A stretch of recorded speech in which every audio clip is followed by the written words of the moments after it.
reason that I'm here is because the club is seeking change. He said, well, whether you come or not, you're going to see a completely different Spurs team under me.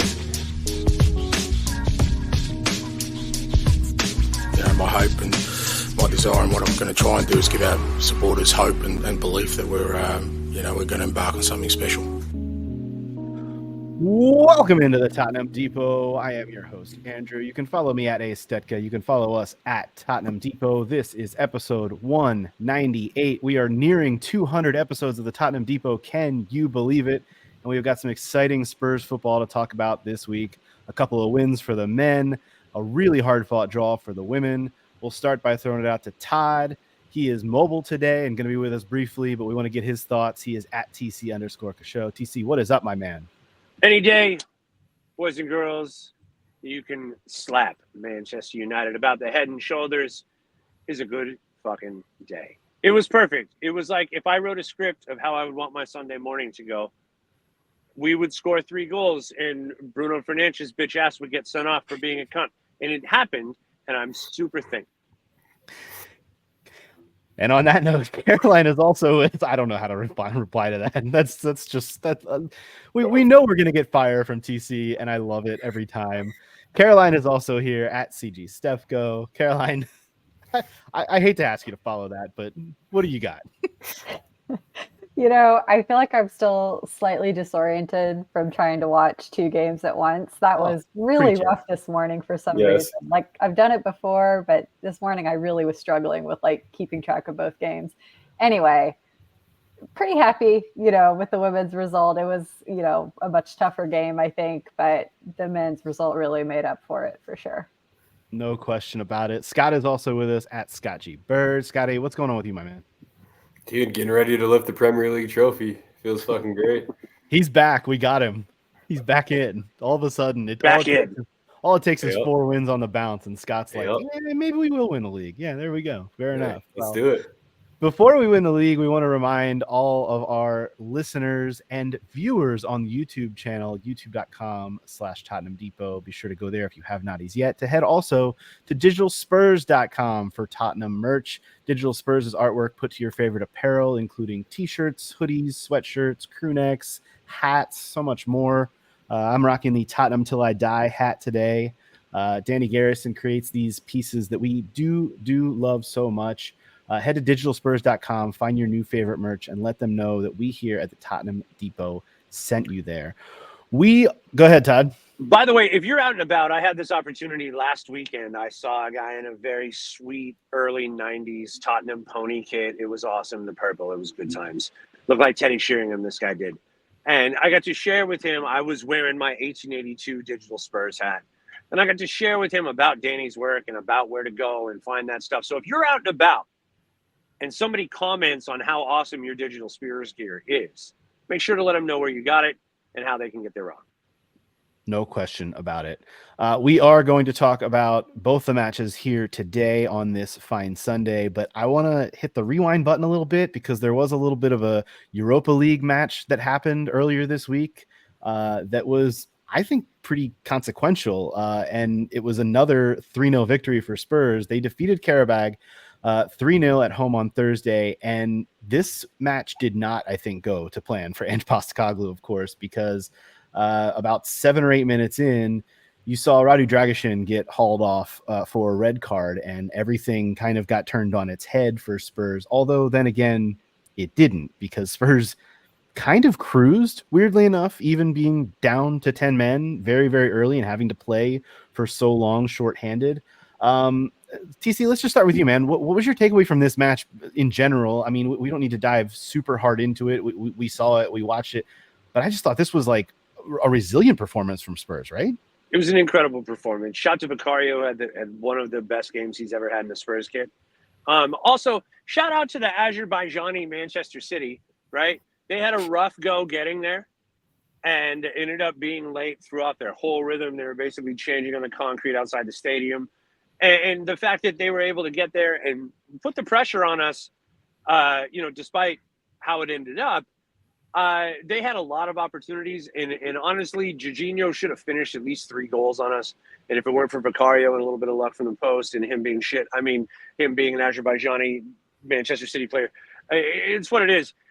We find ourselves in a position where we go, it doesn't matter. We're going to look back on this and go, that's 3 points, right? That's a bunch of goals to the good. That's us moving forward. And that's kind of I'm going to say a galvanizing performance of the team, right? Like, and shaking Radu's hand as he's coming off after knowing that he got done and reacted rashly, showed a lot of faith and fight. If you listen to Decky's post game from that match, the interview that he gave was incredible. And basically what he said, Andrew, is that Andrew's pissed that, they put themselves in that position, but it was a great opportunity for them to show what they're made of. And that's exactly what they did. I don't know, man. I think the type of team that Ange is building and has built and the type of players that we have from a mentality standpoint, like this type of performance is what you expect, especially, given the way that Ange has, put out a 9-man high line against Chelsea and what the team is comfortable with. I literally put in the chat, Andrew, is Ange's system offensively better with 10 men than it is 11 because it opens up more space, and then we go on to score 3 goals and keep a clean sheet. I'm just saying there may be something there, and I think this team's going to learn from it.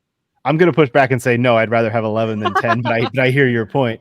Caroline, there were 6 changes made from the previous match, 3 in the back line, obviously Dragusin being one of them, coming in for what was a suspended Cuti Romero. For those who forget that he was sent off in Spurs' last European match against AC Milan way back in March of 2023. But Davis came in for Dogi, Dragusin for Romero. We had Archie Gray come in for Porro. And then the midfield I thought was interesting as well. The biggest, I guess, victim from this would have been, biggest victim would have been Lucas Bergvall coming out and having to be pulled off the pitch after Dragusin was pulled. Was that your biggest heartbreak from this match? Because Bergvall, I mean, for me, watching him on the sideline was really tough to watch after he had to come out.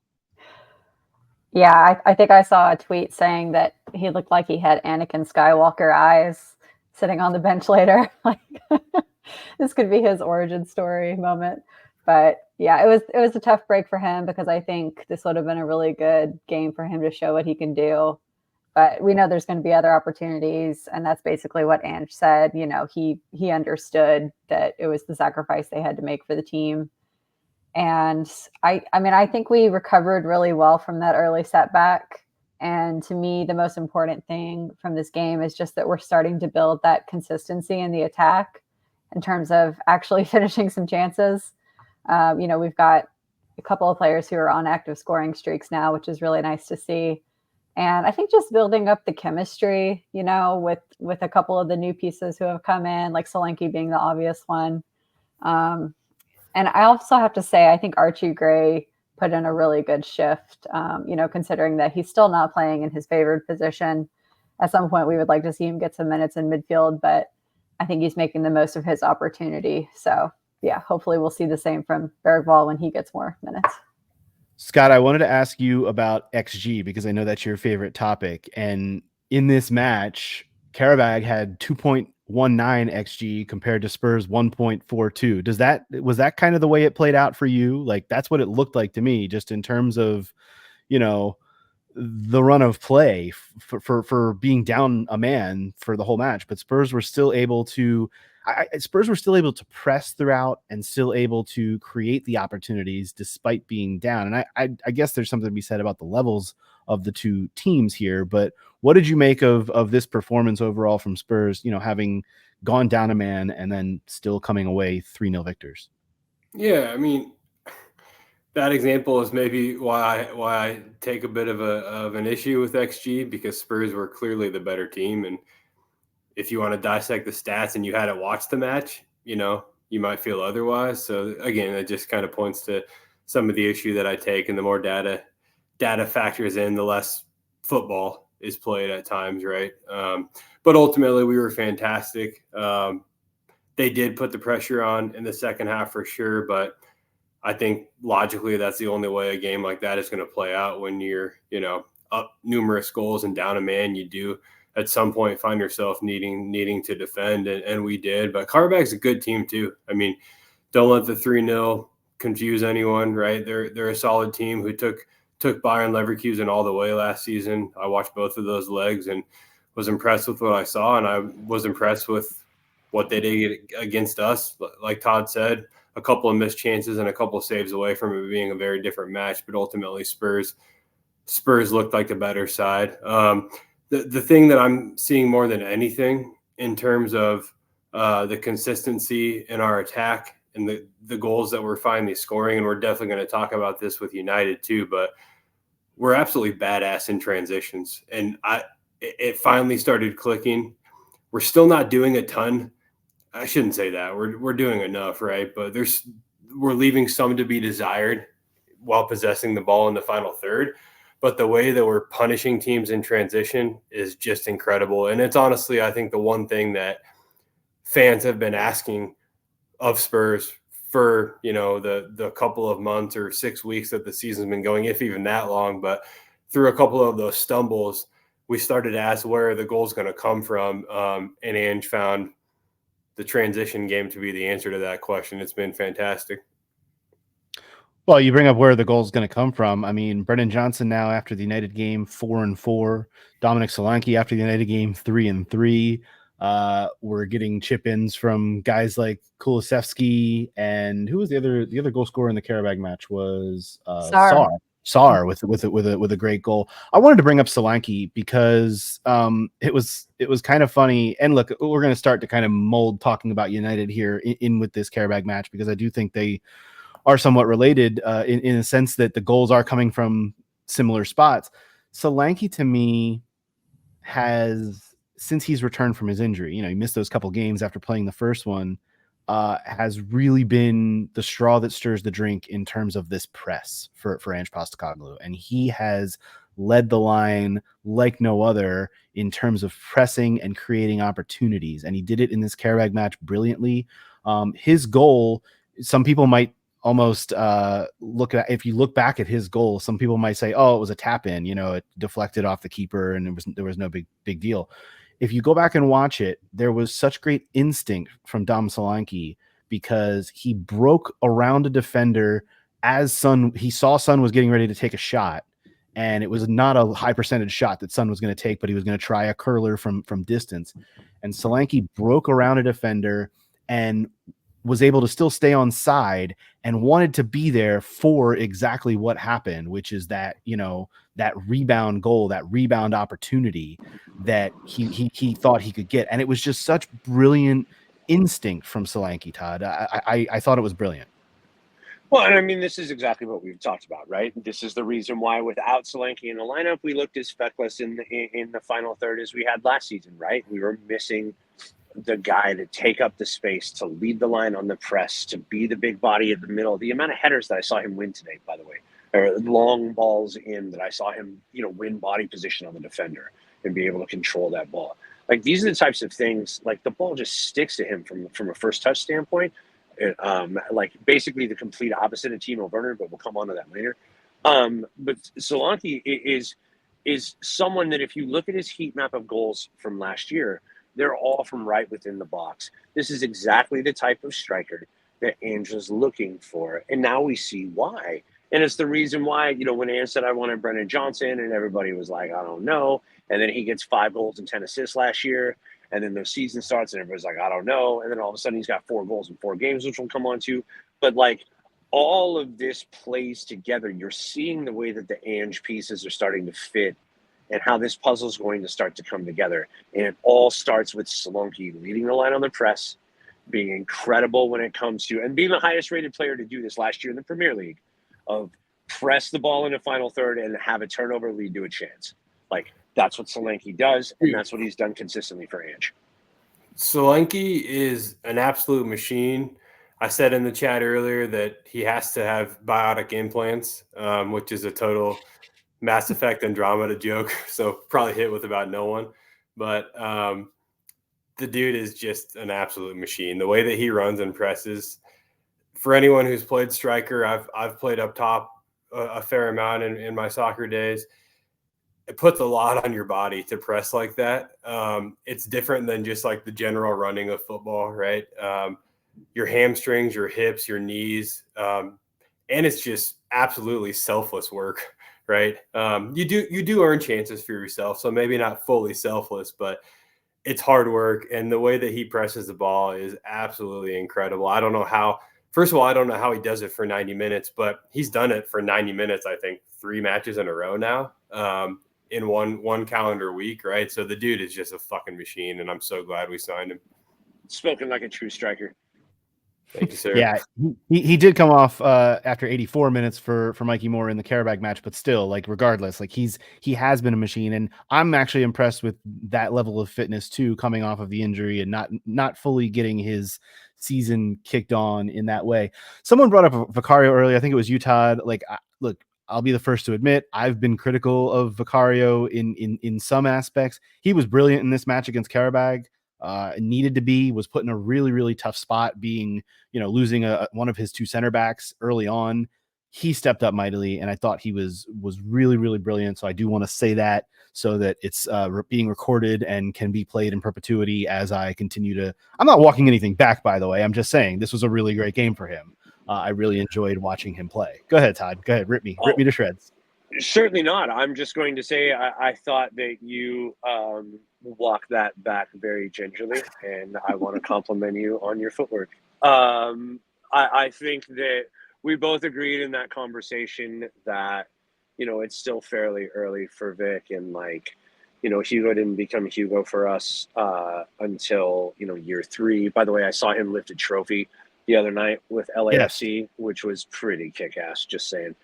Some other French guy was there too. Damn handsome. Can't remember who it was. But anyway,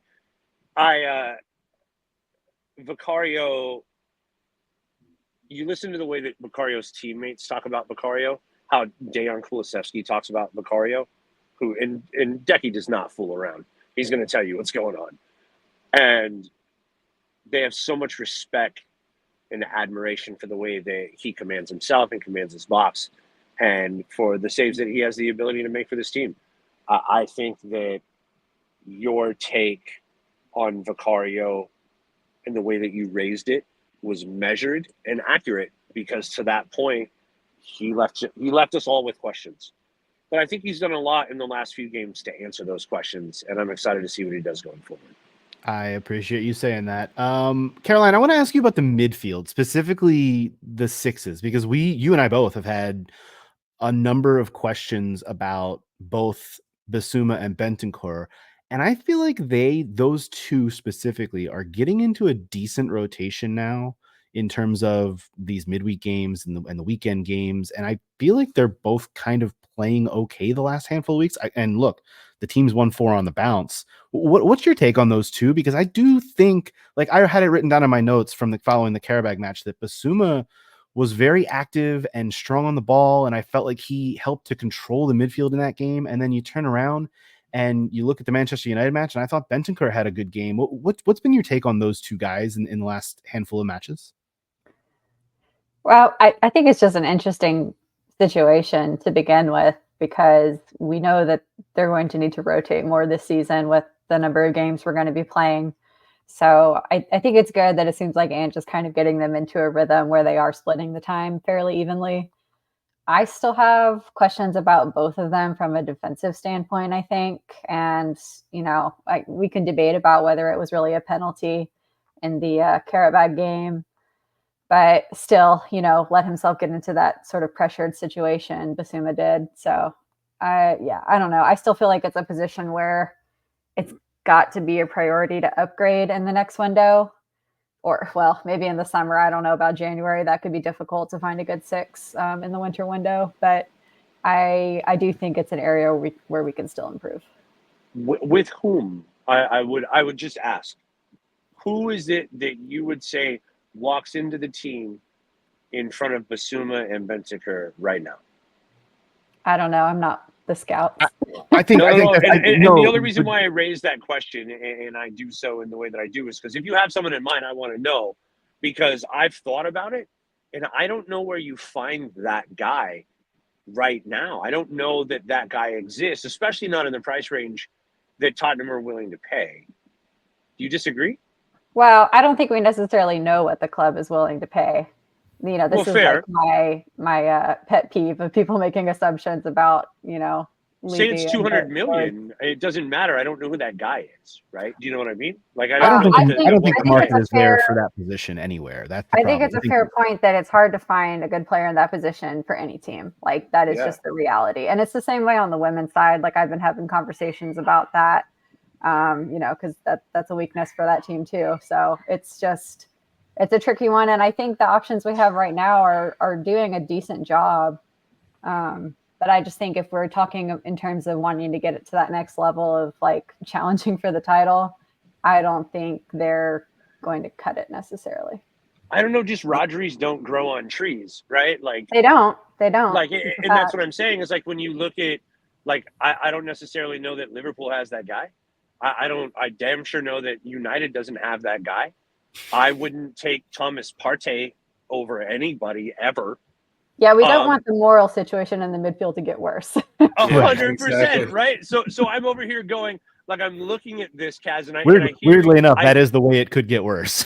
I see you, and so I hear you, Kaz, and as you have maintained your consistency, which I appreciate about you greatly, and your discontent with these two individuals in our midfield. Unfortunately, their play on the football field has been good enough this season to say that I don't necessarily know that that's even my top two spots to improve on the pitch. Yeah, I shared concerns early in the season with the 6th position, and I've definitely walked back from those concerns. I thought Bentancur was fucking phenomenal today. And I know we're not fully onto United yet, but the way I want to shift there. So take us there. Fully go ahead. Yeah, the way that he was involved in the press and winning the ball back in the final third today, he was an absolute shark, just hawking everything down. He looked really, really good today. Basuma actually against Karabag is in the same form. I think when I look at these two 6s, they're both phenomenal at pressing and winning the ball back, and really like playing like cleanup safety in a lot of ways, right, to the press. They're both doing a phenomenal job of that. They're also both really talented at getting the ball out of the back in tight spaces. But to Caroline's point earlier, their defensive acumen leaves plenty to be desired right now. But fortunately, we play in a system where we're not going to ask them to sit and defend very often, right? If we're playing correctly and if we're playing the way that we want to play. So I think right now I'm very comfortable. Again, with the on-field play, the character of those two, I will always question, right? But I feel comfortable with them. I'm doing the best we can to suspend the character conversation as we try to evaluate the play on the pitch, because we all have our individual perspectives and our individual feelings about those players and their character. And I respect the heck out of that. What I'm saying is that I'm going to push back on you, Scotty, and say that Bentancur's last 3 appearances for Tottenham have been some of his best ever in a Tottenham shirt. It's been phenomenal.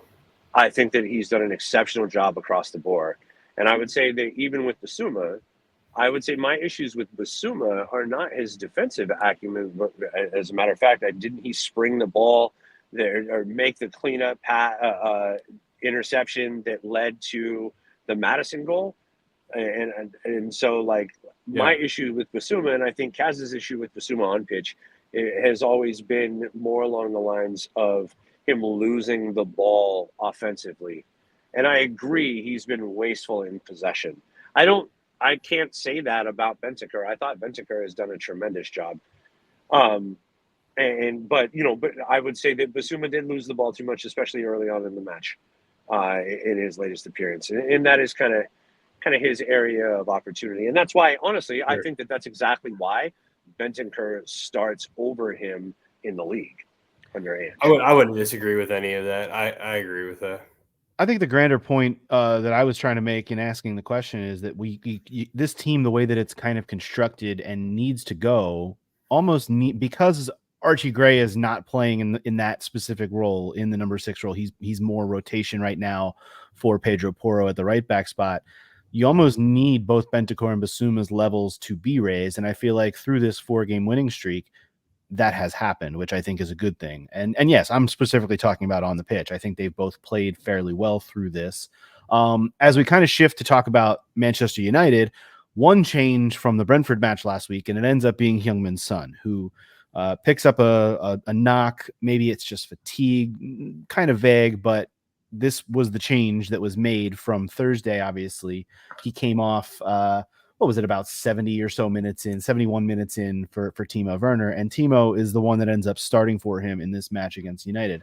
I don't really want to start on Timo, but I guess we can knock that conversation out. Timo Werner put in a very Timo Werner performance in this game against Manchester United. He came away with a number of great chances and converted absolutely none of them.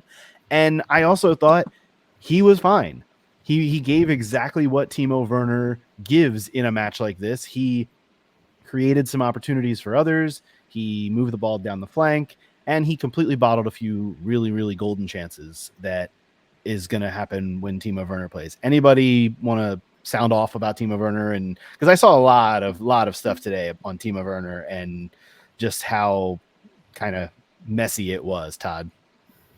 Yeah, I had the good opportunity to hang out with the San Diego Spurs today down at Fair Play in San Diego, and it was a really, really good time. We had a lot of people visiting, some folks from London, some folks from, shout to Peter, and some folks from all around, actually. We had a really good turnout. But I bring that up because the gentleman that I was sitting next to just pointed out how many times Timo Werner cost the team either possession or was wasteful in terms of opportunities or had a chance that should have been converted. And the question was posed, like, is Mikey Moore really not better than this? And I can't say that I disagree with the notion that Timo Werner sucks and Mikey Moore needs to be starting in his place if that's the situation we're at. All right, but are you starting Mikey Moore in his first Premier League match at Old Trafford? Like, before the match, are you really going into making that decision? Am I? Yeah, I'm not Ange. I called for it before the game. I was like, I want to start Mikey. If Son can't go, I want to start Mikey. I said that in the fucking chat because that's what I want to do. And that was something that I 100% agree with. Timo Werner is not good enough to start in the Premier League, and he proves that over and over and over again. He struggled against fucking Coventry City in the EFL Cup earlier this year. Like, what do you want me to say about Timo Werner? That you said it yourself. Timo Werner put in a very Timo Werner performance, and I respect the hell out of that. Excellent pressing. He's in the same position that he's supposed to be at all times, and arguably he will always play the high percentage pass. Now, whether it actually gets there or not is a completely different fucking conversation because that guy all of a sudden can't figure out how to get the ball where he wants it to go. And it's super difficult for me because we're sitting here going, if that's Son, he scores. I bet you if that's Mikey Moore, he scores. But I'm looking at Timo Werner, and the guy next to me is looking at Timo Werner going, every single time we find ourselves in this position, Timo Werner leaves us wanting.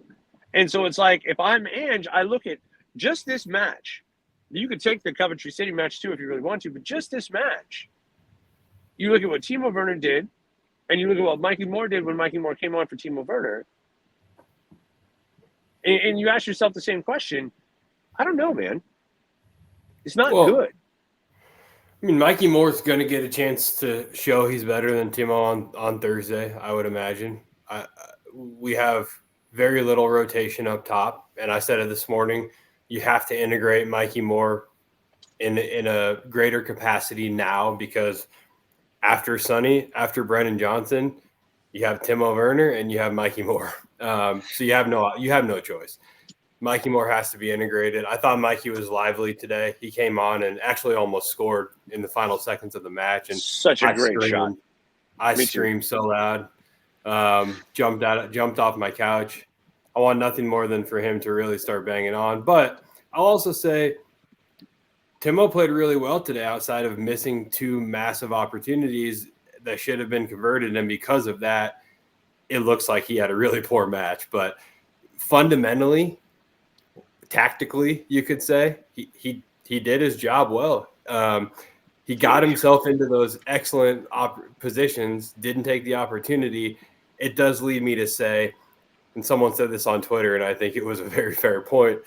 If you know that your job is essentially to hang out on the flank and get in behind the line and finish, then you should be able to do that, right? And I agree with that. So there is a disconnect there because the one thing he's asked to do, he's not doing, but he did put himself in those opportunities in ways that we haven't seen maybe as often on the left-hand side. Now, Son gets himself into wonderful opportunities when he gets into that inside channel, but off the flank, not as much, right? So I give Timo Werner credit there, but he's got to take his chances. And I will never beat him down, but I will also never say that you can keep playing somebody who just blatantly misses opportunities that should be taken because goals matter. So I would argue we miss Wilson Odobert in this one. Big time. 100%. We do, but I also think that's perhaps some reason to be cautious with a player like Mikey Moore. Yeah. You know, he's still, what is he, still 17? Yeah. We don't want him to be getting heavy minutes this early in his career, frankly. Like, I think it's better to be a little cautious, just because we've seen what that could do to players who, you know, play a lot from the start of their career. We want him to have a long and, you know, fruitful career with Spurs, obviously. But I also think with Timo, it's tough because we know he is capable of doing better. You know, he was quite productive when he came on loan last season in terms of his assist output. And I also thought he had built up a pretty good partnership with Brennan Johnson, and I'm not really sure what has happened to that this season. But it could just be a case of he's having a rough stretch of form, and I think Brennan Johnson should be an example of why you don't give up on a player after a few bad games. Like, I'm still going to give him a little bit of patience. And also I want to give a little credit to Andre Onana, who I think had a decent game. He had a great game. Considered, like, he even, you know, some of those breakaway chances Timo got, we saw a similar one from Solanke, and Onana saved all three. So, you know, he did his part. Well, I did. Go ahead, Scotty. Sorry. Yeah, I agree. Timo's confidence is just shot right now. It doesn't help that he couldn't possibly go on social media without having some pretty negative emotions to the things that he and our seeing. fans never learn. They never do. They love it. I mean, they love having somebody to go after. It's the Spurs way, unfortunately. But yeah, Timo's confidence is shot right now, and he needs to play in order to find that confidence. His limits have been very limited, we could say. So it will come. And I agree with you on Mikey Moore too. There's a huge difference between coming on a couple goals up with 10 minutes left and saying, go have some fun and play some football at Old Trafford, as opposed to saying, you're starting, I need you to make an impact and help us win this match, right? There's a massive difference between those two things. And I agree with everything you're saying about just easing him in. But at the same time, we are getting close to the days where Ange doesn't really have much of a choice but to give him a start. And I think that could be Thursday. I certainly did not want to start the Manchester United conversation so negatively, because it was, for all intents and purposes, an ass kicking. It was a dominant performance that Spurs put in up at Old Trafford. Shades, I know, and slight comparisons to the 6-1 during COVID from a few years ago. It wasn't, scoreline obviously wasn't as lopsided, but this was a real ass kicking that Spurs went and put on United. And I get all the caveats to be made that this is a down United team. It's a team that's in some kind of some array of chaos. Their manager is certainly on the chopping block. Maybe as soon as this week, who knows after that, because it was ugly. But he's won 2 cups. But he's won 2 cups. But whether 11 on 11, whether 11 on 10, Spurs dominated this entire match, and sans for maybe 15 minutes in the second half when they might have taken their foot off the gas slightly, and United had a fair few chances. And we talked about Vicario and how good he was on Thursday. He was equally as good during that stretch of time when he needed to be. This was dominant. This was a dominant game. And I think, just to tie a bow on the Timo Werner conversation, Spurs didn't need Timo Werner to be anything more than Timo Werner in this match. They just needed him to be Timo Werner, and he was. So that's why I'm kind of good with it, because everyone else around him was so good, so damn good. Well, what I'm going to say is you sent the XG to Scott because he loves XG so much at halftime, and it was like we were at 2.00 to their 0.36 or something, and it's like we were only up one goal. That basically says we should have converted more opportunities than we did, and I don't want to hang that on Timo Werner by any stretch. I'm just saying, like, it's really tough when you don't convert your chances in an Ange offense because it makes it feel like you're not playing particularly well for that stretch of time. Well, and to be fair, Spurs finished with 4.67 xG to United's 0.97, and it was 3-0. So, like, yes, you're giving up about a goal and a half of xG there, if you look at it that way. But you're also gaining a full goal back by not allowing a goal to their almost full goal of xG. So, and the benefit of Bruno being sent off is immense, and the game that Vicario had is outstanding. So, are we going to talk about the red card at all?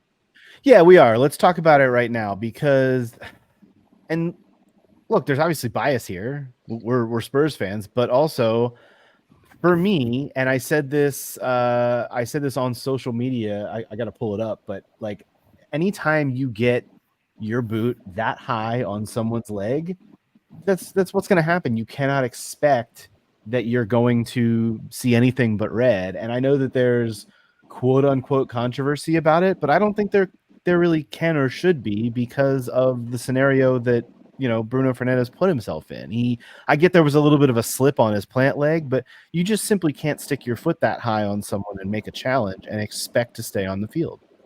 Dude, he put the arm down. He put the arm down. It looks like a breakdancing move. You can't breakdancing and try to slip, slide, kick my guy in the knee and expect to stay on the pitch. It was right in front of the ref. Like, he saw it too. And, you're going to get up and you're going to complain, but I slipped. And no one cares. Because when you look at the replay, you fucking tried to kill my guy and take his kneecaps out. Like, and, granted, you're like 5'3" and 142 pounds.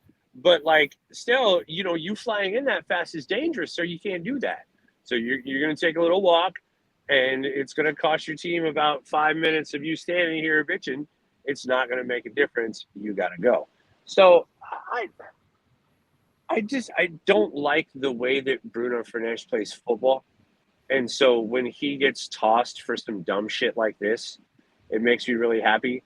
The other thing is I felt like Casemiro was being given preferential treatment. I feel like he just mauled our guys on numerous occasions, and the referee didn't really do much about it. And so the fact that Bruno did some dumb shit like this and got sent off makes me, I don't know, I got a little maleficent smile, I guess, as you say. I think my buddy. Oh, go ahead, Caroline. Well, I was just going to say it always amazes me when professionals of the game get upset about their red cards because they say they did not intend to hurt anyone, or it was an accident, a slip. It's like that is not the point of the rule. This rule is in place to deter reckless challenges, and being careless, I think, falls under that category. So it is what it is. Yeah, honestly, the only thing I have to say is Bruno Fernandes deserves a red card always, just for being Bruno Fernandes. Just for being him. Yeah, so yeah, well done, referee. Just as things should have gone, and I concur. Up the Spurs.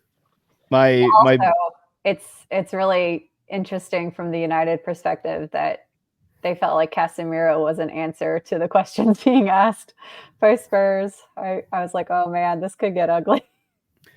My buddy Greg from Wheeler Dealer Radio, who is Skipjack on many people will know on social media, he summed it up by saying, here's the thing about the Bruno Fernandes challenge.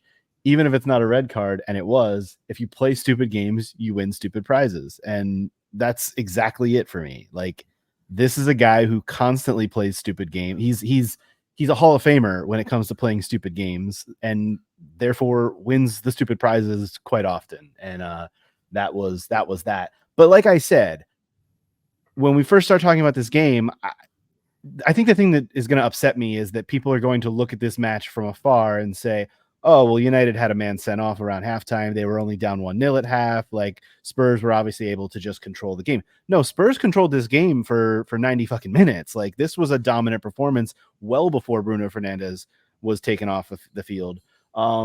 Spurs just were, and it was weird because it was very similar to the Karabag match in terms of the press.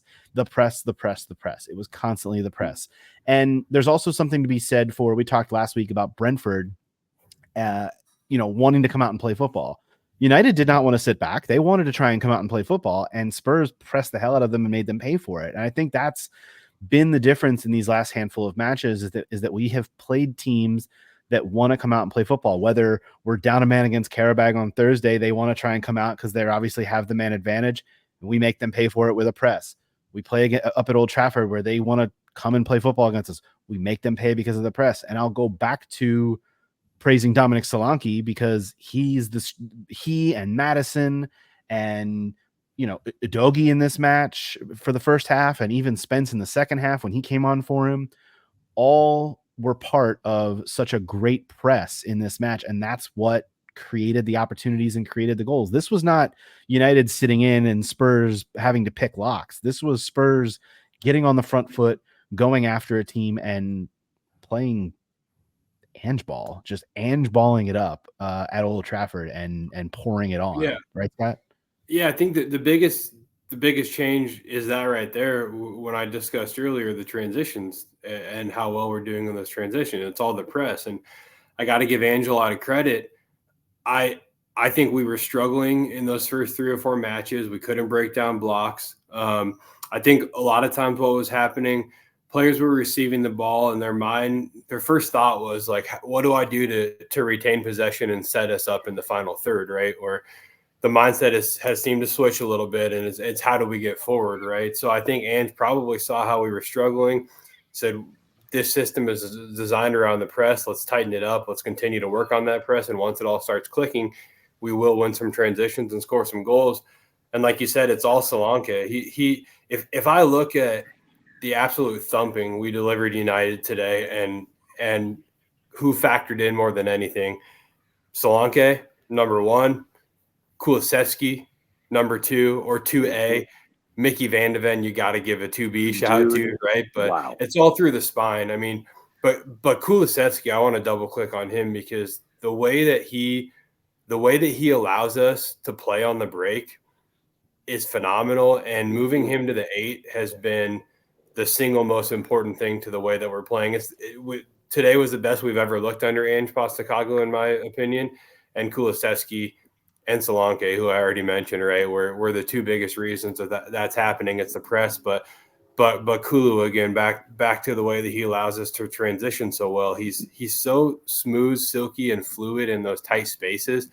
That little one-touch nutmeg that actually got him dragged down from behind at one point. It's his confidence is sky high, and he's not man of the match today, technically, right? But I think he was. I don't know. He might have been. Dude, I'm rocking the green.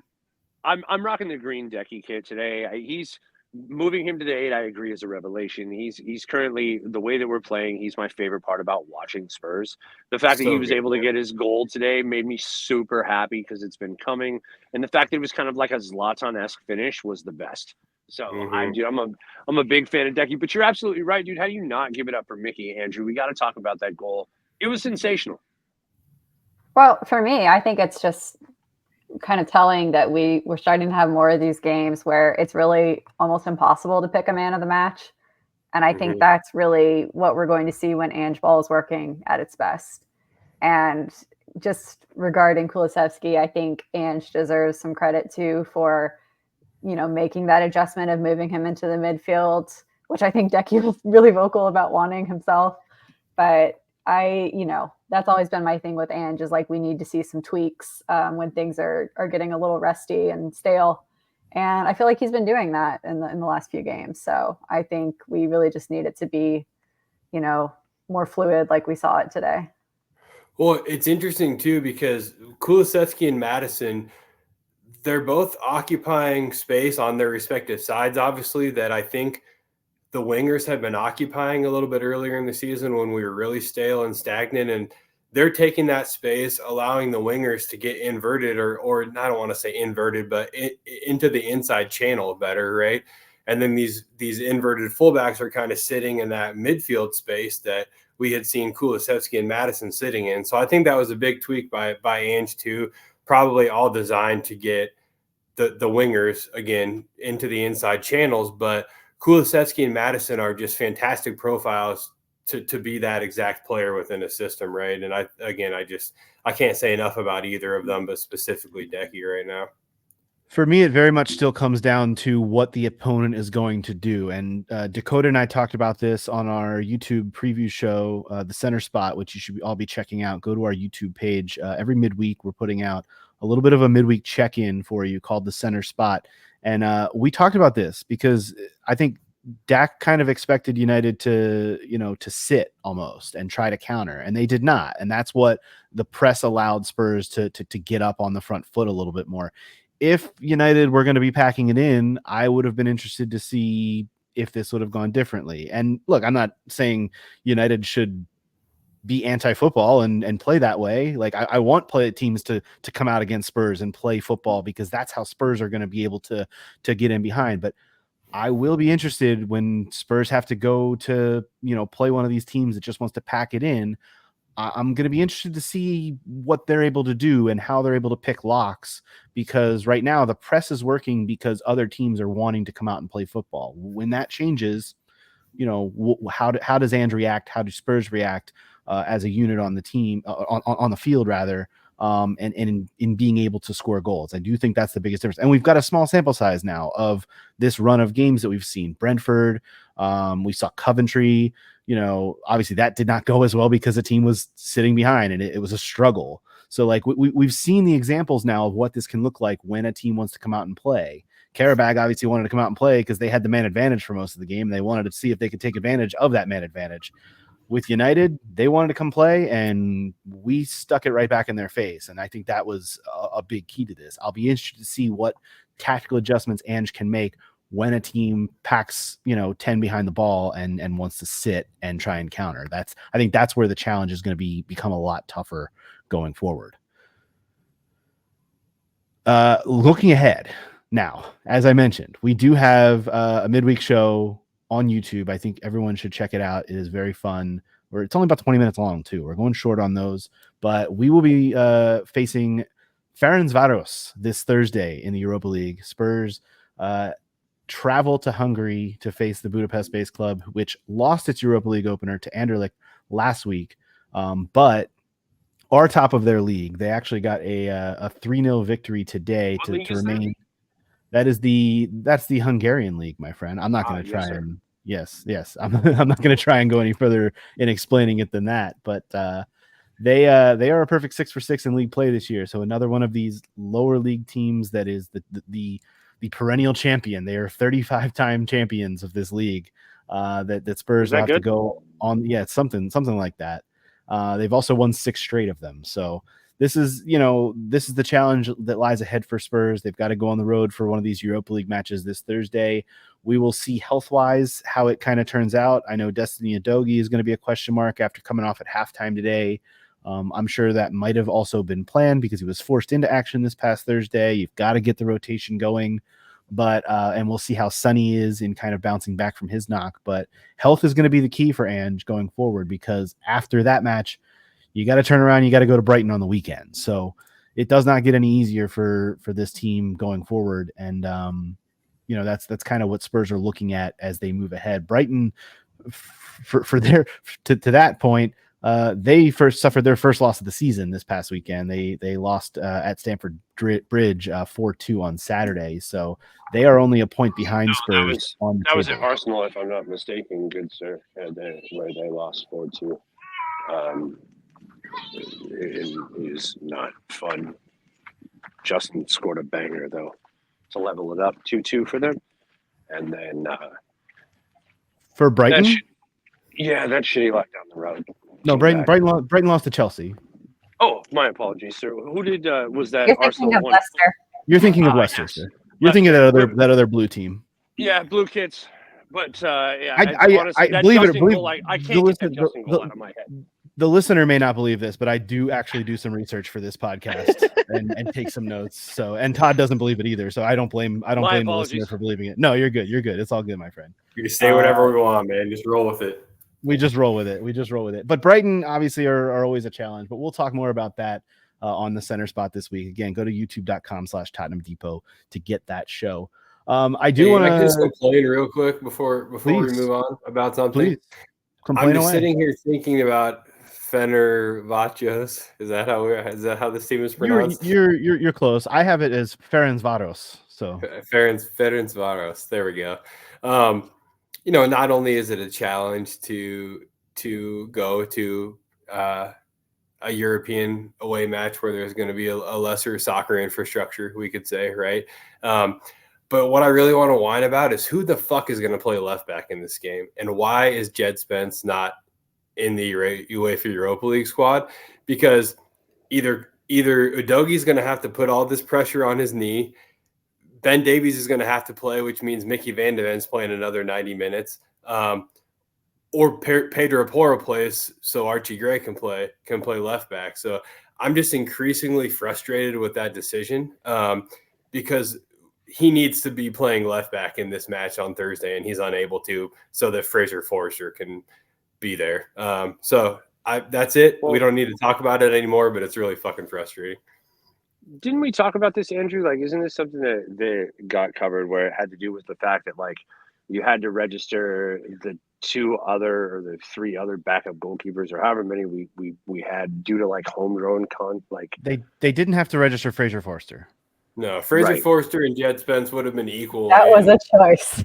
Yeah, that's Brandon Austin and Alfie Whiteman did need to be registered because of their homegrown status if you wanted to keep the squad at 23.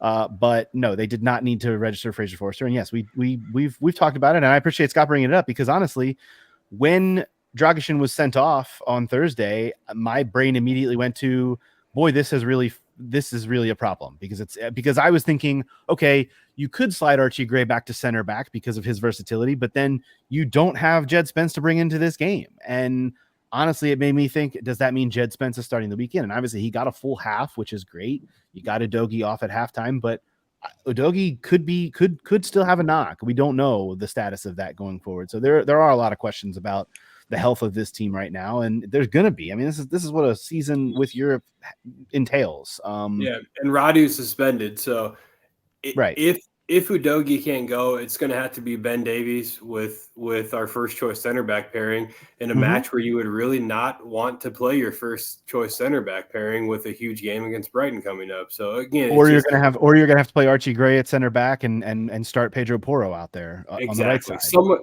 putting too many miles on their legs. Sure, or you can try to close this game out in 45 minutes and then rotate so you can rest your people for like the weekend. Like that's kind of the way that I look at it. That's easier said than done. Is my point. Well, of course, who do you rotate at that position? Like, there's no one to give them a rest. There's no one available to give them a rest if you're up big at 45 minutes.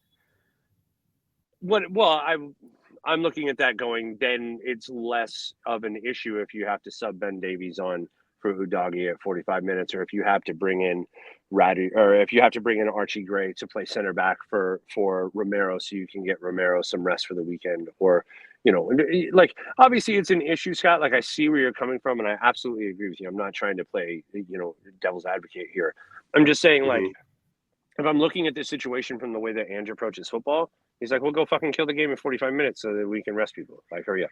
Now, to Caroline's point, though, I was sitting there going at 60 minutes, at 65 minutes, at 70 minutes. Like, where the hell are these substitutes, Ange? What are you doing? You're killing me here, buddy. So I appreciated where you were coming from. I wanted to see Archie, or I wanted to see. I know Bergvall's fine, but I wanted to see Mikey Moore so much earlier in this game. I hope that guy gets some run. We'll see. We will see. It's a big question mark, and Scott, I appreciate you bringing it up because it could very well be a problem for this team kind of going forward and seeing what happens. I do, before we kind of talk about some other things and talk about what I thought was going to be a really disastrous result, but ended up being a pretty good one for the women today. I want to bring up the club has released a statement following the match at Old Trafford today. There was apparently some homophobic chanting coming from the away section, which is not what anyone wants to hear. But the club has issued a statement saying the club is aware of abhorrent homophobic chanting from sections of our away support at Old Trafford today. This is simply unacceptable, hugely offensive, and no way to show support for the team. The club will be working closely with the police and stewards to identify anyone instigating or joining in with the chanting. We shall take the strongest possible action in accordance with our sanctions and banning policy. They also ask that supporters in attendance report anything that they see or hear in confidence to supporterservices@tottenhamhotspur.com. They are working closely with the Proud Lily Whites to ensure a welcoming and inclusive environment for all fans on match days. Not what you want to hear coming off of a really big and important and resounding victory. But I am glad that the club has quickly made a statement about it and want to jump on this early and not kind of let this kind of thing go a few days. The club has been known to let these things sit for a few days and then make a statement. I'm glad that they've made one just a mere, hour or two after the game has ended.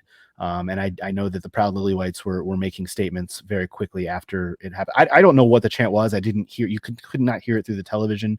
But I certainly saw the statement from the Proud Lily Whites and now a statement from the club as well, which is obviously a good thing, but not a good thing to be wanting to be talking about. But I appreciate that the club has done that. And Caroline, thank you for pointing the statement out from the club. You're the one that sent this in our group chat, and I wanted to just make mention of it because it is an important thing.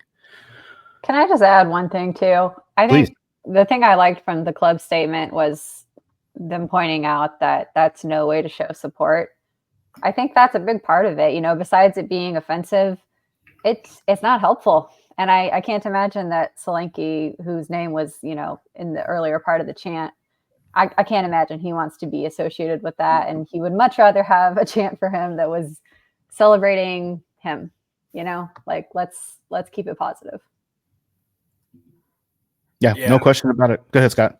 I don't have much to add other than I don't understand how it's so challenging to take a step back and say, are the jokes that I'm making or the enjoyment or fun that I'm quote unquote having, is that at the expense of someone else? Is this highlighting someone else's distress or their challenge or their struggle? And if the answer is yes, and you continue to do it, I can't wrap my head around that. We need to be better as people, and you can enjoy yourself and laugh and have fun in so many ways that do not involve highlighting someone else's struggle in life. And it's just really sad to see that our own fans were doing that. So it's too bad. Well said. No easy way to transition to talking about other topics from that, but I did just want to give it a mention. Spurs were drawn against Manchester City for the fourth round of the Carabao Cup. That match to be played October 30th, a Wednesday at home. I don't have much to add other than go get them, boys. I guess this is the League Cup we're talking about. It's not. I don't know that Spurs are going to super duper prioritize this, but I also don't know that City will either. So go have a run at it and hope for the best and maybe prepare for the worst. I guess you're gonna have to beat them eventually, probably, if you're gonna want to win that thing. So might as well knock it out there. Rumors this week of Spurs triggering the contract extension for Heung-Min Son through the 2025-26 season. Nothing official from the club, but that came, I believe, from the Standard. Not really that surprising to me. He's the captain. They obviously want him around, even if it's in a more limited capacity going forward. And hopefully he's able to get back from this latest fatigue/knock very, very soon. And we saw Richarlison doing a little bit of running on grass this week in some training. Not a whole heck of a lot to report, but still a ways away, I'm sure. But at least he's alive, and we saw him on video with some reports. Go ahead, Scott. That could potentially be depth for the left and right wing positions here in the near future, which is a super positive thing. There's no way he's unseating Solanke. Let's all just call that what it is, right? But Richarlison can do a really good job off the left, and as we're talking about the Timo Werner struggles and the Mikey Moore being 17 of it all, Richarlison's a wonderful person to be getting back. Yeah, I do think it's still a little bit of ways off. I'm sure weeks, but at least he's showing signs of starting to train.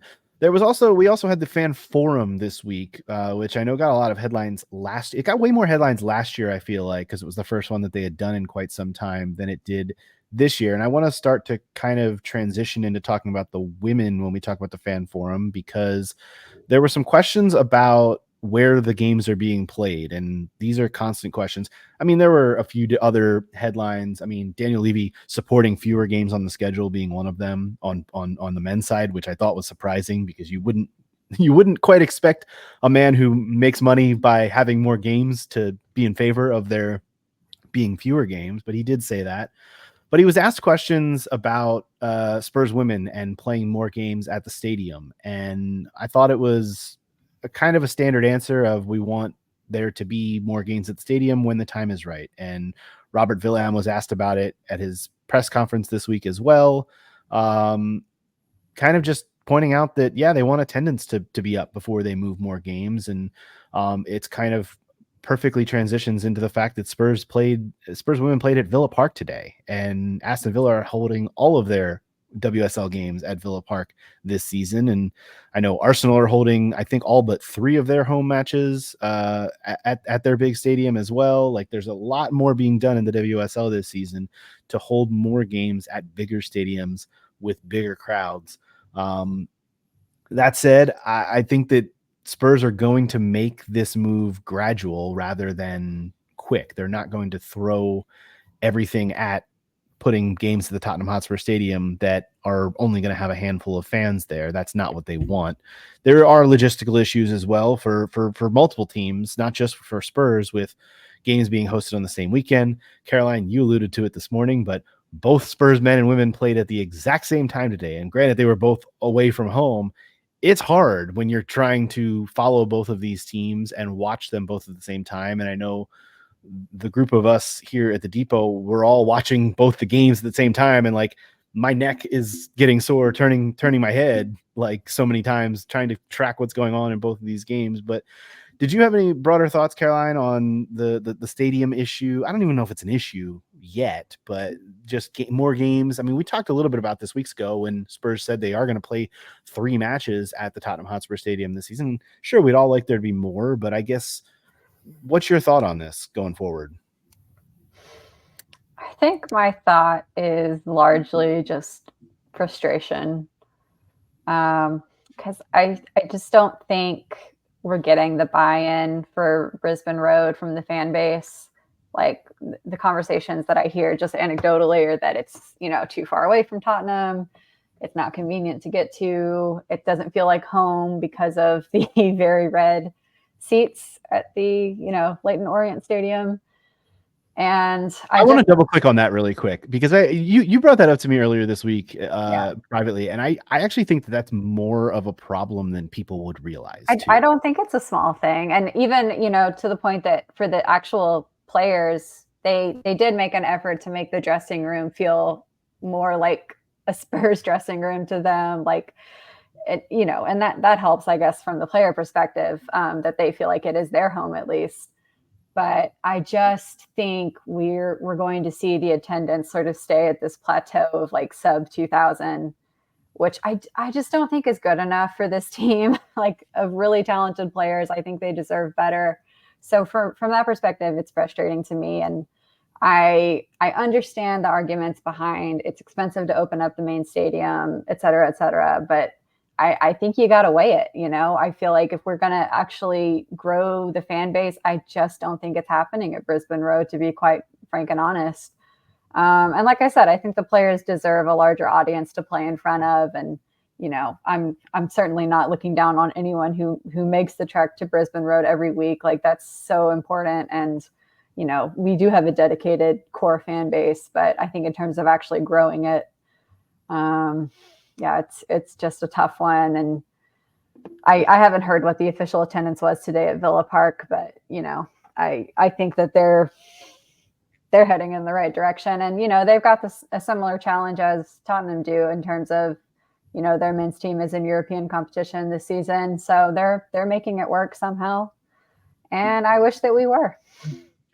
I don't disagree. It's almost like Tadera's to do has to be, in terms of like that too. Like it's not just a phrase. Like Right. Tadarius Adu's got to be like, be bold, do these big things to grow the game and grow the women's side of things. Like that's kind of what I'm hearing almost without you saying it.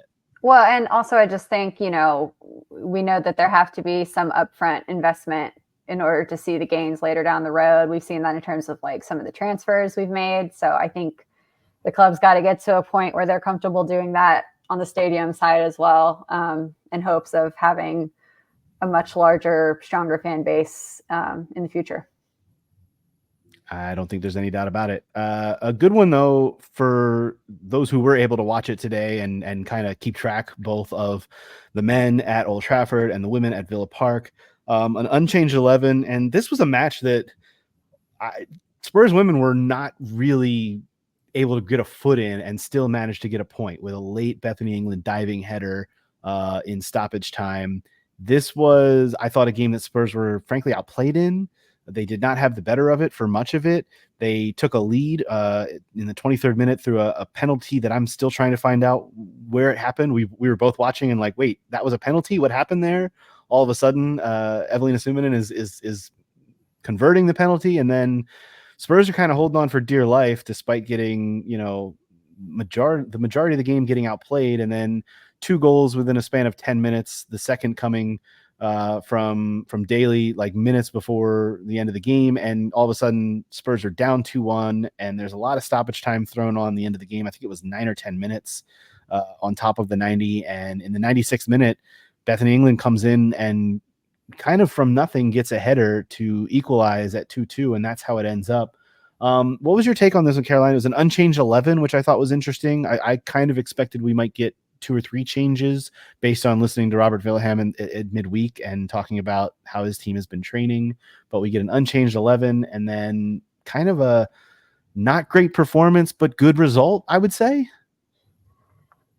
Yeah, definitely a good result. Like getting a point away at Aston Villa is always going to be a good thing, I think, because they're definitely one of those teams that are kind of at a similar level to Spurs right now. Like we're both competing for those, top half of the table spots. And today, I think it looked like our midfield was getting overran pretty consistently. And part of that, I think, is just that like Maite Ross, like she's brand new to the team. She had a really great first game, but I think the pace of the league kind of caught up to her a bit in this one. Because she, I just saw her getting beat to a lot of balls, and you could kind of see the frustration growing for her. But I do think the fact that we were able to scrape a result out it's going to be important in the long run. These are the kind of fixtures where we wanted to at least be getting a point to keep parity with Aston Villa, so to speak. And Beth England coming on and having sort of that super sub moment, I think was really important for her and for the team. I also want to give Amanda Nilden a lot of credit for that assist because she worked very hard to get that cross off. And I think she's been really one of the hardest working players in the team since she joined. So yeah, kudos to her. But the worry for me coming out of this game is really Becky Spencer. Like she did not look in a good way after, trying to make that one save, which ended up being a goal, kind of landed awkwardly on her hip. And I just don't feel confident if we have to be without her for any large stretch of time, because we just haven't seen either of our backup keepers play in a Spurs shirt at the senior competitive level. So it's a worry. Yeah, there were multiple instances where Becky Spencer was down on the ground needing treatment today, and she managed to stick it out, but it was not. You're right. It was tough. It was tough to watch throughout. Look, if they've got to go, like I would expect to see a little bit of rotation this week. Obviously, there are 2 matches this week because Spurs will make the short trip to Charlottetown Athletic and open up the League Cup on Wednesday. So we'll probably see rotation there anyway. I would expect a goalkeeper rotation. But yeah, it's like that would be tough if she needs to miss any time. You kind of got to expect that there might be a little bit of a drop off there. I thought that to your point, when Ottenen came on, I know you were calling for that. Like the midfield did seem to change a little bit, but then the goals came soon thereafter, and it made it kind of tough. But Villa, I don't think Villa were never not in this game. Like, they were down 1-0, but they were always on the front foot. If you look at some of the underlying stats in this match, Villa outshot Spurs 19-4 and 6-2 with shots on goal, meaning Spurs scored both of their shots on goal, including a penalty. So like this has to be taken, I think, as a good result, despite the fact that I was saying when they were down 2-1, this is going to be a bad defeat just because they lost the lead.